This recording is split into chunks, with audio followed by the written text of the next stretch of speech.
Pak kasih tolong siapkan ya. Kalau sudah siap, panggil saya di ruangan belakang.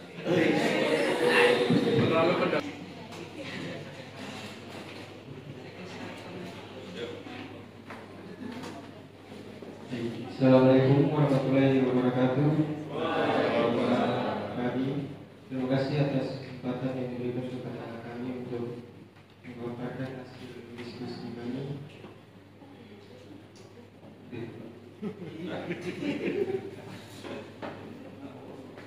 Kami dari kelompok 15 dengan satu kelompok Mas Bujeng sama Pranota Ismail sama Adinata sama saya.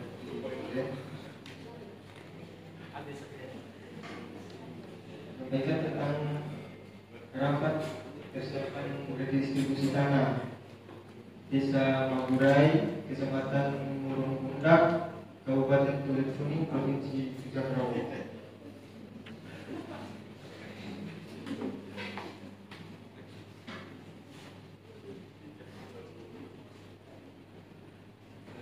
Selanjutnya saya berikan kepada Mas.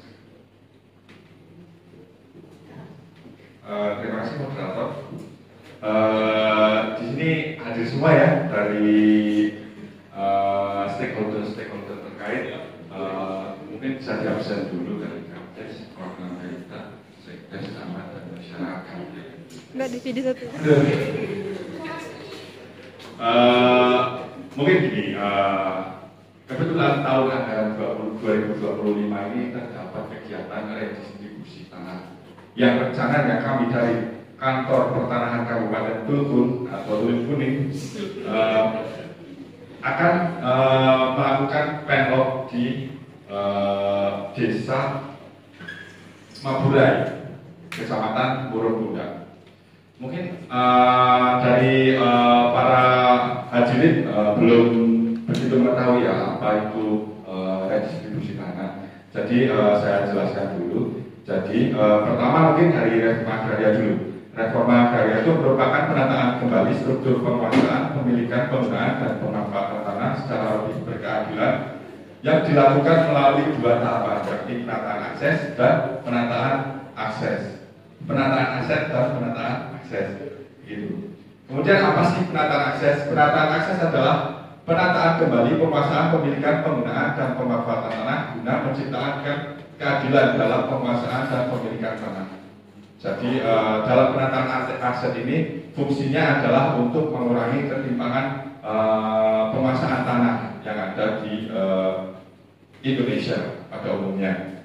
Kemudian ada kegiatan penataan akses. Apa sih? Adalah program pemberdayaan ekonomi bagi subjek reforma agraria yang bertujuan meningkatkan kesejahteraan melalui pemanfaatan tanah. Jadi setelah diberikan penataan akses atau kegiatan setelah penataan akses adalah penataan akses, yakni program pemberdayaan yang tujuannya supaya aset-aset dari yang dimiliki masyarakat itu tidak semerta-merta ataupun bisa dimanfaatkan dengan baik untuk tentunya untuk meningkatkan kesejahteraan mereka. Begitu. Kemudian salah satu kegiatan dari penataan aset adalah redistribusi tanah. Apa sih redistribusi tanah? Ada yang tahu? Enggak ada ya. Redistribusi tanah adalah rangkaian kegiatan yang dilakukan oleh pemerintah dalam rangka pembagian dan atau pemberian hak atas tanah yang bersumber dari KURA kepada subjek reforma agraria disertai dengan penerbitan sertifikat hak atas tanah. Di sini mungkin perlu digarisbawahi bahwa rangkaian kegiatan yang dilakukan oleh pemerintah dalam rangka pembagian dan atau pemberian hak atas tanah. Kalau pembagian berarti prinsipnya itu belum punya, iya kan? Iya dong. Nah, kalau pemberian hak atas tanah berarti pada prinsipnya dari masyarakat itu sudah punya tanah, tetapi memang belum dilakukan legalisasi aset. Gitu. Nah, objek dari reforma agraria atau redistribusi tanah itu adalah tanah objek reforma agraria yang mungkin bisa bersumber dari kawasan hutan, non kawasan hutan maupun penyelesaian konflik agraria, begitu. Mungkin dari penjelasan pertama ini ada yang belum mudeng, ada yang kurang dipahami mungkin dari hadirin yang hadir pada rapat koordinasi kali ini. Oke, saya lanjut ya. Baik, kemudian objek reforma agraria ini ada yang tadi saya sampaikan, ada yang berasal dari kawasan hutan, ada yang berasal dari non kawasan hutan, dan ada yang merupakan hasil penyelesaian konflik agraria. Yang berasal dari kawasan hutan itu contohnya adalah tanah-tanah yang merupakan pelepasan kawasan hutan ataupun penguasaan masyarakat di dalam kawasan hutan. Mungkin terbayang nggak? Iya, itulah. Kemudian dari kawasan hutan adalah tanah-tanah yang memang secara fungsi kawasan di luar kawasan hutan. Contohnya adalah seperti tanah kelebihan maksimum, tanah absente, kemudian tanah-tanah bekas tambang gitu. Paham? Oke. Baik, kemudian ada tanah hasil penyelesaian konflik agraria. Konflik ini bisa konflik yang berada di dalam kawasan hutan maupun di luar kawasan hutan. Kemudian subjek reforma agraria itu ada 4 dalam Perpres 62 tahun 2023 tentang percepatan program reforma agraria. Yang pertama adalah orang perseorangan, kemudian ada kelompok masyarakat dengan hak kepemilikan bersama, kemudian ada masyarakat hukum adat dan juga badan hukum. Jadi di sini badan hukum juga merupakan subjek dari reforma agraria menurut Perpres 62 tahun 2023. Mungkin karena ini konteksnya ada di Desa Marumbai, Kecamatan Murung Pundak, itu target kami dari kantor pertanahan Kabupaten Tulungun itu difokuskan kepada masyarakat. Jadi mungkin nanti fokus kegiatannya ataupun subjek dari perencanaan reforma redistribusi tanahnya adalah berupa orang perseorangan. Tapi tentunya ada syarat-syarat yang harus dipenuhi nih. Bagaimana dia bisa disebut sebagai subjek reforma agraria. Mungkin akan dijelaskan lebih lanjut oleh Pak Kasidika.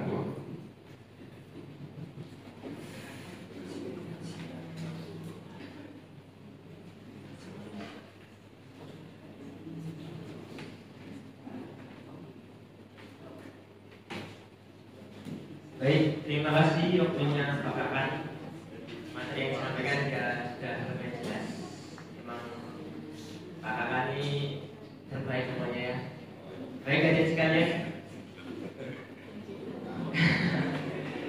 Masuk ke syarat subjek perseorangan. Tadi dah dijelaskan ya. Sekarang masuk ke orang perseorangan. Yaitu yang pertama, seseorang yang akan mendapatkan tanah di pembesaran nanti, yaitu mempunyai syarat pertama itu warga negara Indonesia. Yang kedua, usia paling rendah 15 tahun, berarti sudah cukup dikatakan dewasa. Lalu bertempat tinggal di wilayah objek dan distribusi tanah atau bersedia tinggal di wilayah tersebut dalam satu wilayah administrasi kecamatan. Baik, lanjut.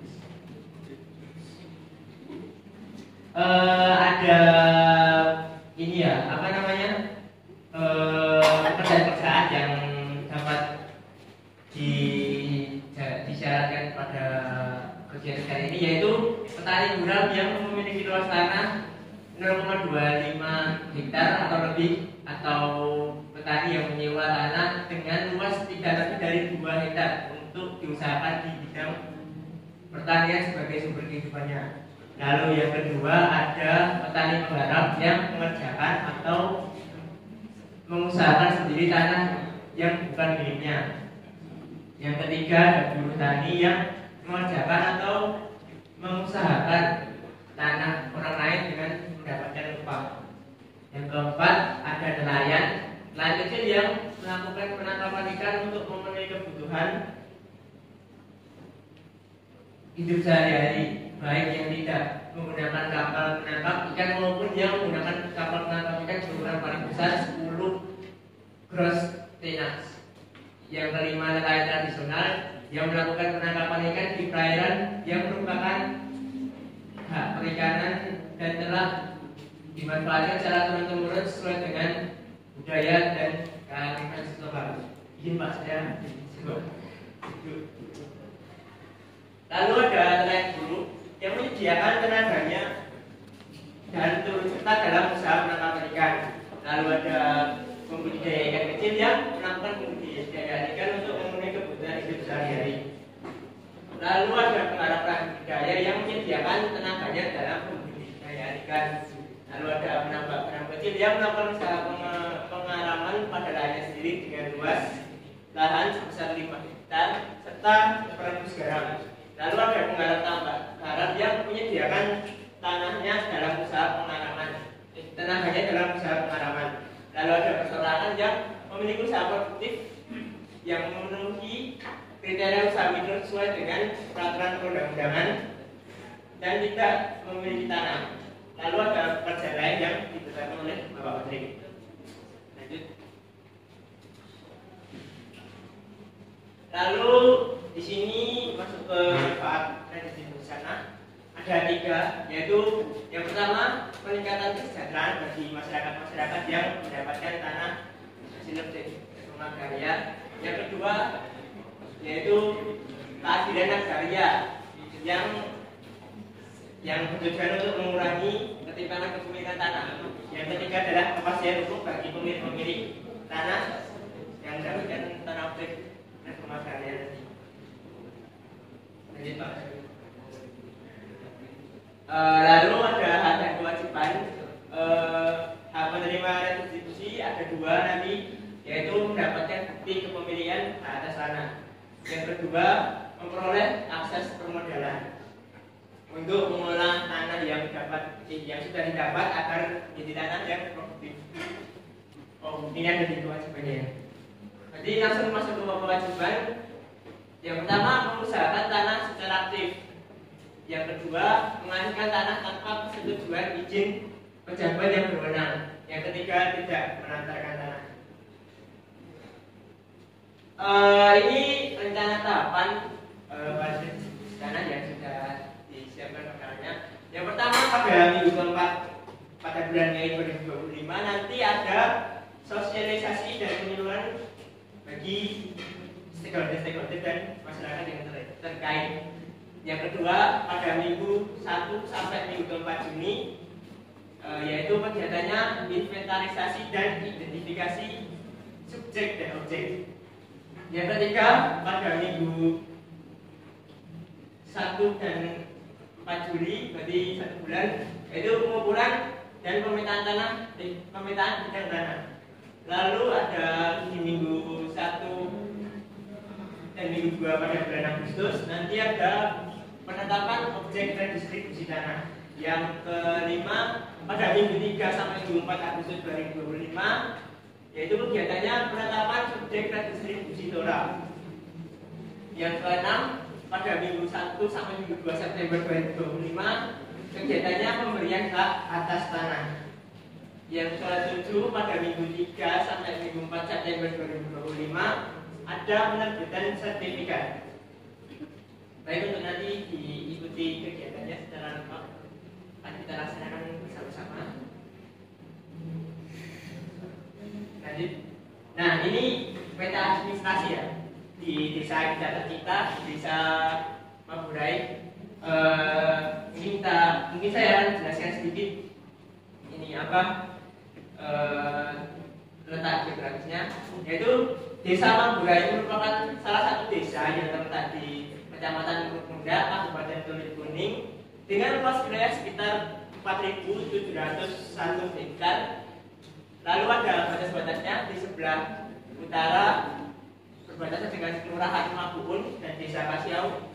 Sebelah timur berbatasan dengan Kecamatan Harunai. Sebelah barat berbatasan dengan Kecamatan Tanta dan Kecamatan Paringin. Dan sebelah barat berbatasan dengan Kecamatan Tanta. Nah, ini diambil dari citra satelit. Ini seluruhnya desa Maburai yang terkena objek reforma agraria nanti sebelah sini yaitu tanah bekas tambang semuanya yang sudah tidak digunakan. Yes, begitu. Lanjut. Nah ini peta penggunaannya ada 3 penggunaan sebelumnya yang ada di desa Manggurai, yaitu ada 3, yaitu permukiman ini yang putih.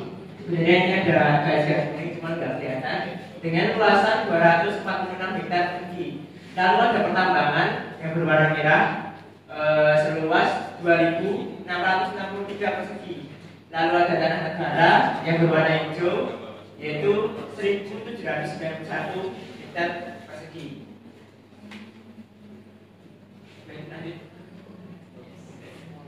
Terima kasih. Sekian materi. Itu mungkin hasil dari kami. Selanjutnya mengenai rapat ini kami mungkin ada tanggapan dari para hadirin. Silakan. Mohon izin Bapak, perkenalkan nama saya Tito Ridana Putros, selaku Kades di Desa Manggurai. Jadi untuk redistribusi tanah yang telah dipaparkan Bapak-bapak terlihat sangat menarik karena bisa menyejahterakan masyarakat desa kami ya. Oke, seperti yang kita ketahui warga desa Manggurai kebanyakan adalah petani penggarap sawah, sehingga mereka menggantungkan hidupnya sebagai penggarap sawah. Nah, terkait hal ini untuk pendaftaran TORA bagi masyarakat kami, apakah bersifat online atau offline? Karena sekarang kan Bapak-bapak bisa mengetahui dunia atau sekarang berbasis digital, sehingga kan banyak masyarakat desa kami itu masih terbilang gaptek. Nah, serta persyaratan administrasi apa yang harus diperlukan atau dikumpulkan oleh masyarakat kami, sehingga itu memudahkan masyarakat kami untuk mendaftar untuk mendapatkan objek TORA ini. Terima kasih. Terima kasih atas tanggapannya. Saya kembalikan kepada Kakak. Baik, terima kasih Pak Kades. Namanya siapa? Pak Kades. Tadi tanya terkait apakah pendaftaran itu bersifat offline atau online ya. Kalau berdasarkan juknis itu untuk saat ini memang pendaftaran daripada ataupun kelengkapan berkas-berkas daripada masyarakat untuk mendaftarkan kredit itu dalam bentuk offline. Jadi memang belum setahu kami di Kanwil Jujak Rowo ini memang belum ada mekanisme pendaftaran secara online. Jadi pendaftarannya secara offline. Adapun mungkin persyaratan-persyaratan secara teknis akan dijawab oleh Pak Kasih. Pak Kasih.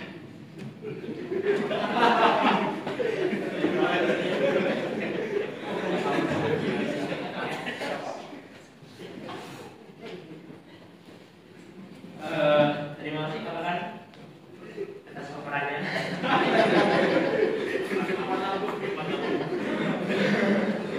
Ini ya tadi yang pendaftaran secara offline dan online sudah dijawab sama Pak Kakan. Lalu syarat-syarat ya Pak Kades. Siapa Pak Kades? Oh, Pak Kades sudah. Benar Pak.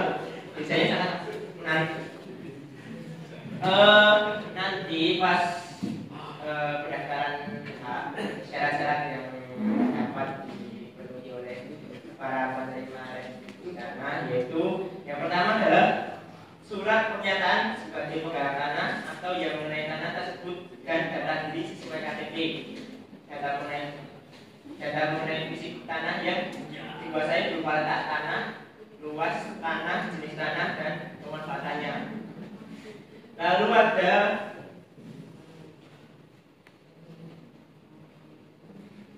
ini juga bagus.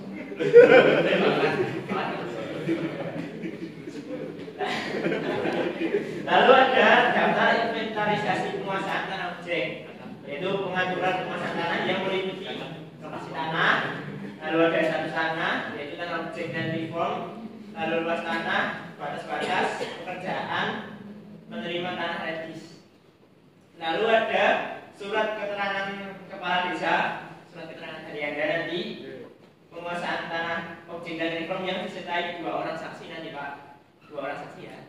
Nah, yaitu surat keterangan ini menyatakan bahwa nama yang tercantum dalam surat keterangan ini memang benar-benar pemilik penggarap yang menguasai tanah objek dan reform. Lalu ada surat keterangan tanah yang dikeluarkan oleh kantor desa yang berisi luas tanah, batas tanah, dan pernyataan bahwa penggarap tanah bertempat tinggal di lokasi letak tanah. Sekian itu persyaratannya yang harus dipenuhi Bapak. Terima kasih. Saya kembalikan ke moderator.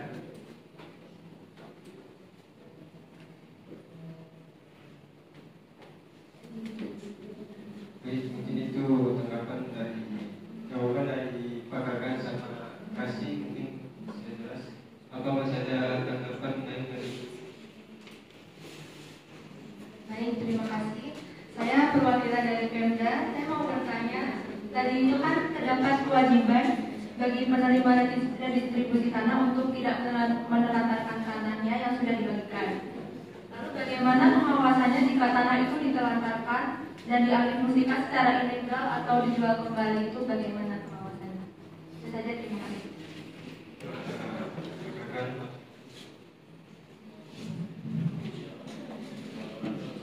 Baik, terima kasih dari perwakilan Pemda ya. Ini jabatannya apa ya Mbak? Itu Sekdes, Sekda. Baik, mungkin bagaimana pengawasan terkait kewajiban-kewajiban yang dimiliki oleh pemerintah. Sebenarnya ada mitigasi bagaimana caranya supaya kewajiban-kewajiban ini dipenuhi oleh pemilik tanah. Salah satunya itu nanti di sertifikat atas tanah yang diterbitkan hasil distribusi tanah itu dicantumkan bahwa bidang tanah ini tidak dapat dialihkan tanpa persetujuan atau izin pejabat yang berwenang. Dalam hal ini bisa kepala kantor atau bahkan menteri.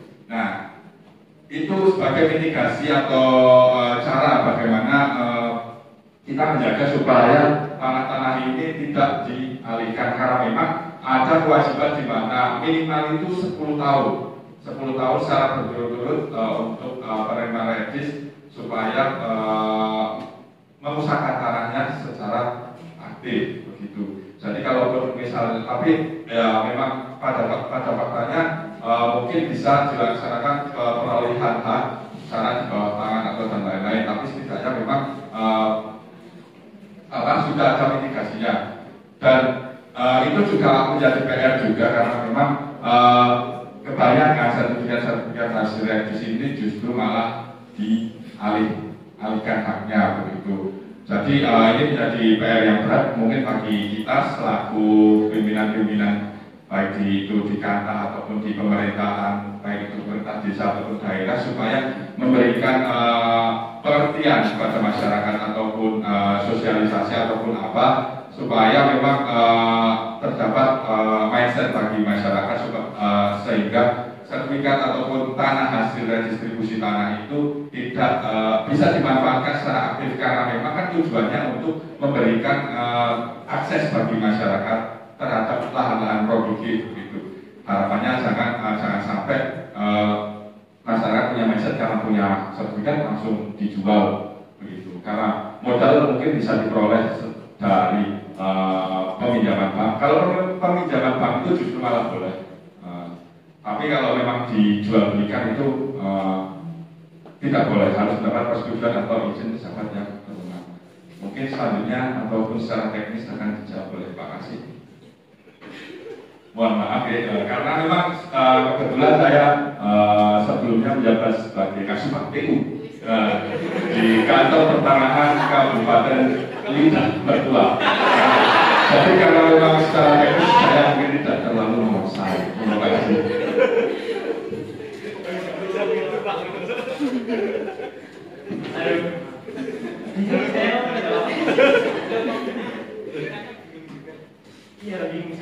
ya. Makanya kita belajar bareng-bareng. Waduh, jadi enggak ini redistribusi. Mungkin nggak ada tambahan dari saya ya. Itu dari Pak Kakak tadi kak. Menurut saya sudah jelas. Ya, Bu ya. Ya sekian.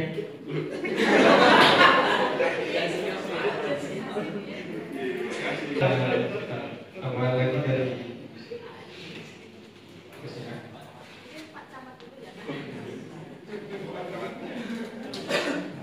Sebelumnya Assalamualaikum warahmatullahi wabarakatuh. Terima kasih atas sosialisasi dari pihak BPN. Perkenalkan saya selaku camat, nama saya Muhammad Raja Ramdhani, selaku camat Murung Pundak. Tentu ingin mendukung pelancaran program ini. Namun izinkan kami mengajukan beberapa pertanyaan untuk memperjelas peran dan pelaksanaan di lapangan nantinya. Yang pertama, setelah mengetahui siapa yang berhak menerima, kami juga ingin memahami apakah ada ketentuan khusus terkait penggunaan tanah yang diberikan nantinya. Misalnya, apakah tanah tersebut harus digunakan untuk kegiatan pertanian secara utuh, ataupun pemukiman secara utuh, ataupun ada pembagiannya, atau untuk kegiatan lainnya. Yang kedua, untuk memastikan pelaksanaan program ini berjalan dengan baik, kami ingin menanyakan apa saja tugas dan peran yang harus dilakukan oleh pihak kecamatan dalam mendukung suksesnya program ini. Apakah kami juga perlu untuk melakukan pendataan calon penerima program ini? Sekian, terima kasih. tanggapan dari Pak Camat, kami kembalikan kepada Pak Kakak. Mungkin demikian Pak, kasih dulu Pak.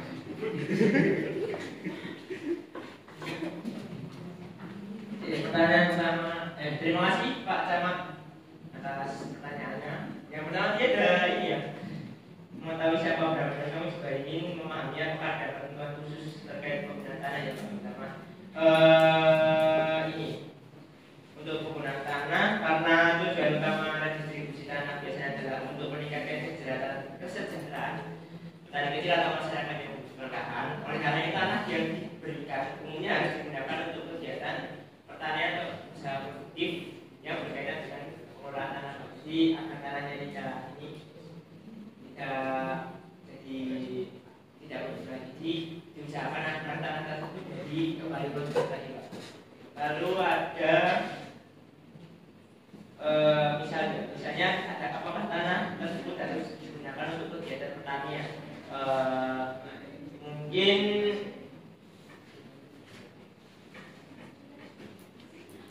boleh-boleh saja Pak, nanti di penggunaan lain mungkin bisa digunakan sebagai anggur kecil, lalu konservasi, atau nanti bisa dapat digunakan juga untuk kegiatan sosial ekonomi yang lain yang mendukung kesejahteraan petani Pak. Lalu ada aturan yang mengikat agar tanah yang telah diberikan tidak boleh diperjualbelikan dalam jangka waktu tertentu untuk mencegah penyalahgunaan maupun tanah terlantar. Ini yang sudah dijawab sama Pak Kakan ya. Lalu pertanyaan kedua, untuk memastikan pelaksanaan program ini berjalan baik, kami ingin menanyakan apakah tugas dan peran yang dilakukan oleh pihak kecamatan. Mungkin peran dan tugas kecamatan nanti ada berapa ini? Ada 6. Jadi yang pertama adalah pendataan penerima, yang kedua verifikasi dan koordinasi, yang ketiga nanti koordinasi dengan instansi terkait, lalu sosialisasi program, lalu monitoring dan evaluasi dan fasilitasi penyelesaian masalah. Sekian dari saya, terima kasih. Saya kembali ke Mungkin yang berikut diberikan kepada Assalamualaikum warahmatullahi wabarakatuh.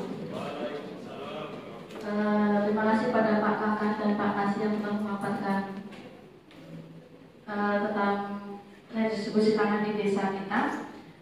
Sebelumnya perkenalkan dulu, saya Diana, sekretaris desa baru yang ditunjuk oleh Pak Kades karena sekretaris desa yang lama sudah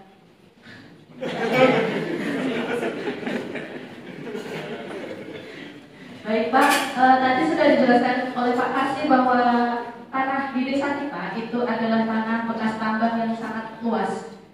Nah, banyak juga di warga kita itu belum memiliki tanah.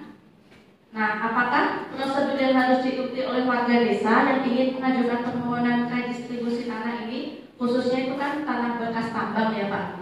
Nah, kemudian desa itu akan berkoordinasi itu dengan kontak person siapa Pak? Soalnya biasanya dari proyek-proyek sebelumnya itu mangkrak Pak.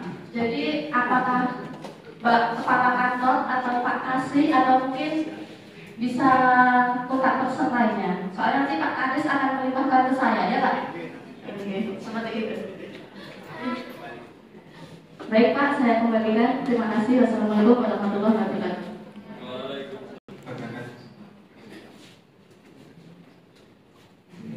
Baik, pertanyaan yang cukup menarik dari Bu Sekdes ya. Tadi kayaknya juga agak sedikit pas isu ya sama Kanta ya. Karena belajar dari proyek sebelumnya kegiatannya itu bahkan sampai mangkrak ya Pak. Ya Bu. Mungkin gini aja. Terkait ini kami dari kantor pertanahan sudah mempunyai itikat baik untuk melaksanakan distribusi tanah di desa Marumbai. Nah, dan kebetulan karena saya di sini juga kepala kantor baru, insya Allah saya juga amanah ataupun saya berkomitmen terhadap tugas saya di Kanta Kabupaten Tulung ini.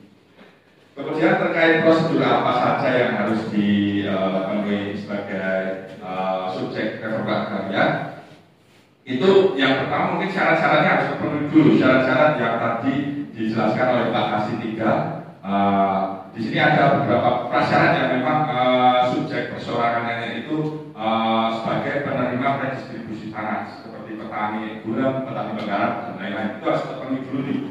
Kemudian ada syarat-syarat berkas-berkas dan lain-lain. Nah, syarat-syarat berkas-berkas ini nanti diajukan kepada panitia redistribusi tanah di Desa Marumbai untuk kemudian nanti kan juga ada yang namanya penetapan penetapan subjek redistribusi tanah. Nah, nanti setelah dilakukan inventarisasi subjek objek ataupun dari berkas-berkas ataupun yang dikumpulkan ataupun dilengkapi oleh masyarakat sendiri, itu nanti akan diinventarisasi nih sama petugas atau tim. Nanti ada yang namanya penetapan subjek. Nanti kita rapat juga, itu juga terkait syarat-syarat kita harus apakah syarat-syarat yang memang disyaratkan oleh undang-undang itu terpenuhi. Apabila itu terpenuhi, maka perorangan itu bisa dinyatakan sebagai subjek redistribusi tanah. Mungkin ada tambahan dari Pak Kasih.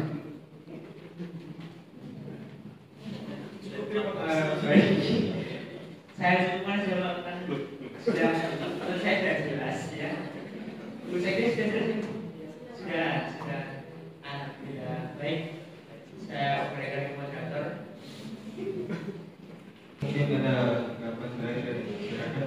Atas waktu dan kesempatannya, perkenalkan saya secara awam perwakilan dari warga desa setempat. Karena warga desa ini itu kan masih gaptek ya, masih terisu juga. Saya cuma mau tanya bagaimana kepastian hukumnya dan sejauh mana proses redistribusi ini bakal transparan dan adil buat masyarakat. Terus bagaimana juga dari pihak BPN itu memberikan apa? Pokoknya redistribusi ini ke pihak yang membutuhkan itu bagaimana caranya, dan bagaimana juga mekanisme pengaduan kalau misalnya ada kejanggalan dalam proses redistribusi. Mungkin sekian, saya kembalikan ke moderator. Itu dari masyarakat kepada masyarakat. Baik, terima kasih Bu Arun ya dari perwakilan masyarakat. Tadi menanyakan terkait bagaimana kepastian hukum dan bagaimana bisa adil, kemudian bagaimana tepat sasaran gitu maksudnya ya, bagaimana tanah-tanah itu bisa didistribusikan secara tepat sasaran gitu ya. Kemudian ada mekanisme pengaduan. Mungkin saya jawab satu-satu terkait bagaimana kepastian hukum dan bagaimana bisa adil. Tujuan dari redistribusi tanah sendiri adalah memberikan akses bagi masyarakat terhadap tanah-tanah produktif. Yang kan memang bahkan di kecamatan desa Marunda ini itu memang sebagian besar itu merupakan tanah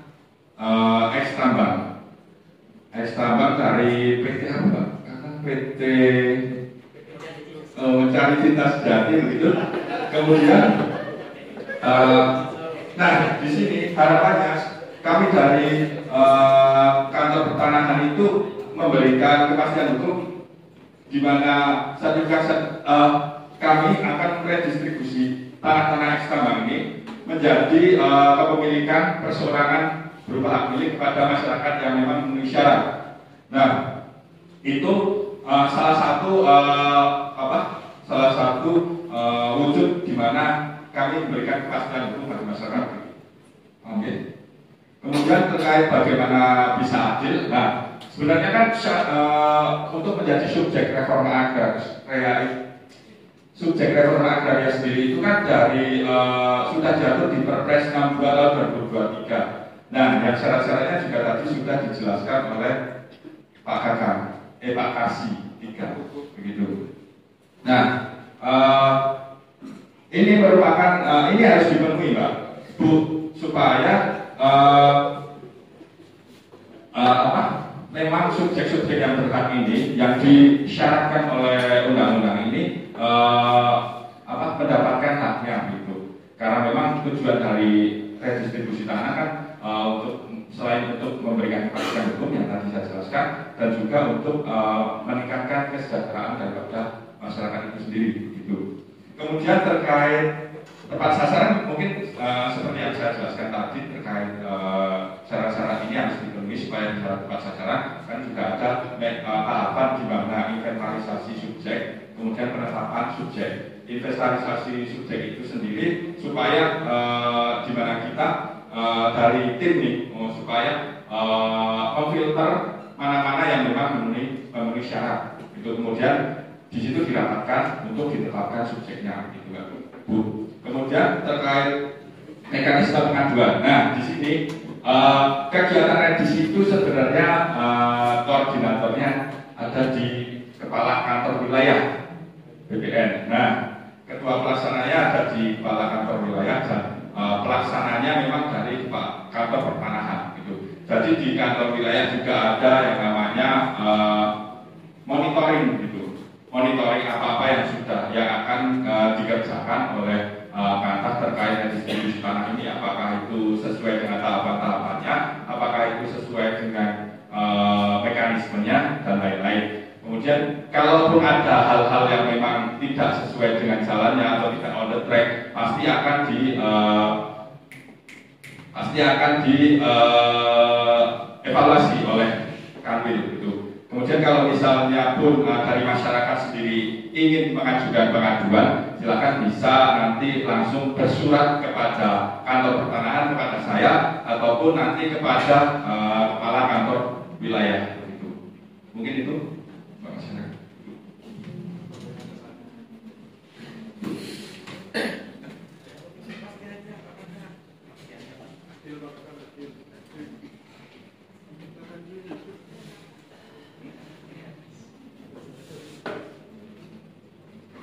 Mungkin sekian.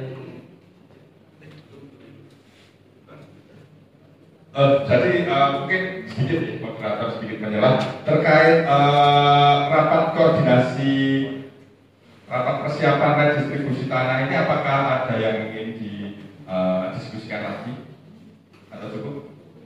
Jadi mungkin gini, karena memang dilihat dari tadi diskusi kita tidak ada keberatan daripada pihak desa. mungkin saya minta komitmen pada pihak-pihak desa supaya kegiatan ini bisa berjalan dengan lancar. Oke, setuju ya? Pak Kades, Pak Perwakilan Pemda, Pak Sekdes, Pak Camat, Bu Masyarakat, setuju ya?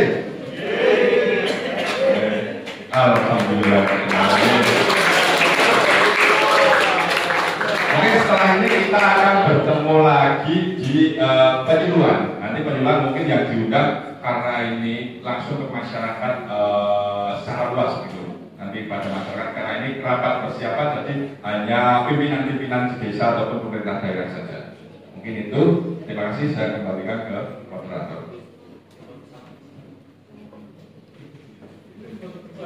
Ya, mungkin sekian hasil dari rapat hari ini, rapat persiapan redistribusi tanah di Desa Manggurai, Kecamatan Moroponda, Kabupaten Tulungagung, Provinsi Jawa. Kami ucapkan Assalamualaikum warahmatullahi wabarakatuh.